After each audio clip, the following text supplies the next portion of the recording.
ప్రకాష్ అనే మన తెలుగు అబ్బాయి 19 ఇయర్స్ కన్‌స్ట్రక్షన్ వర్క్స్ చేసుకొని మంచిగా హ్యాపీగా లైఫ్ లీడ్ చేసుకునేవాడు. అతనికైతే 2023లో ఒక ఫ్రెండ్ అయితే పరిచయమయ్యి, "ఇంకా ఎన్ని రోజులు ఇలా కష్టపడతావు?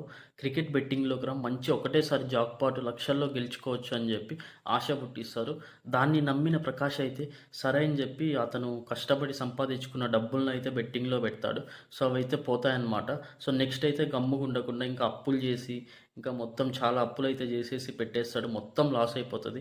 ఇంక అప్పులిచ్చినోళ్ళు గమ్ముగుంటారా? వాళ్ళొచ్చి డైలీ అడిగేసరికి ఆ టార్చర్ తట్టుకోలేక ఇంకేం పని చేయలేక సూసైడ్ అయితే చేసుకొని చచ్చిపోతాడు. నిజం జెప్తున్నా దయచేసి దండం బెడుతున్నాను. బెట్టింగ్ జోలికైతే వెళ్ళొద్దండి. నేను గూడా ఫేస్ చేశా. నేనైతే ఆపేశాను.